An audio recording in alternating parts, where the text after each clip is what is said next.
What do you think your brother's reasoning is to be doing this to the Canadian people and tarnishing our cultural ways and who we are as Canadians? What is the drive that is his reasoning for all of this? What do you think? Right. Well, I mean, I don't. I'm going to start by saying, like, Justin is, the leader of the Liberal Party, and everything that's coming out of his right now, out of his mouth right now, is written. All of his tweets are being produced by a team. All of his statements, he is the face and, like, the lead spokesperson for the Canadian government, but the policy and the initiatives that are driving it and that are driving his this narrative that he continues to push, which in my opinion is decidedly anti-Canadian and anti-freedom, is like coming down from the higher ups, from groups like the World Economic Forum, like the Council on Foreign Relations, like Bilderberg, etc. Then and they recognize we need to have these strong kind of agents within governments. And I think one of the things we've seen is all around the world we have, I'll be frank, weak leaders, who are able to like act as kind of spokespeople. And he's not speaking from his heart. I don't honestly believe, that is not candid. There's no discussion. This is why he's afraid to, or this is why he's not being allowed to actually engage with the Freedom Convoy and with these people, because there's a lot to unpack here, and there's a lot of serious questions. And the truth is easily debated, but lies can't be debated. So it's like you No. don't even enter the debate when you were dealing with lies.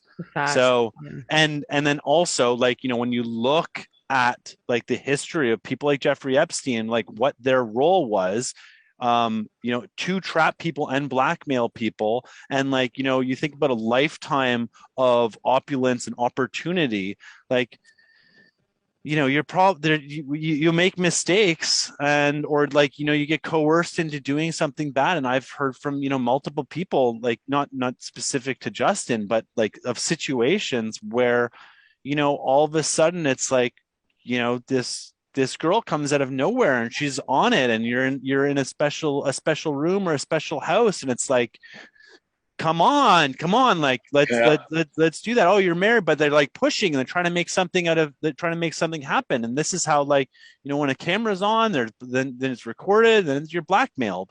And so blackmail is a very powerful tool. And I'm not suggesting, I don't have any evidence, I'm not saying anything, but generally, if we know that whole infrastructure is in place, to keep people in power accountable and on narrative.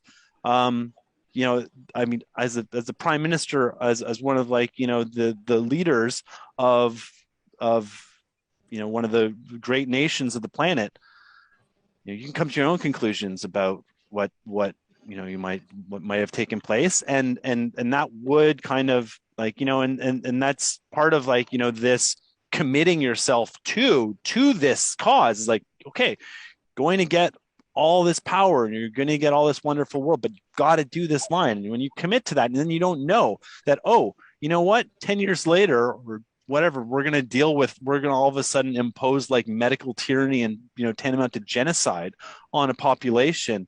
Man, I didn't sign up for that. Well, it doesn't matter that you didn't sign up for that, because you're in it now. You've got to do it because we've got you by the balls. Non-sovereign actors controlling our lives, and having access, being able to dictate that we must take these fake vaccines and experimental drugs in order to survive and thrive. Now we're seeing he's in a tough position, and he's just reading the script, and it's getting pretty ugly, and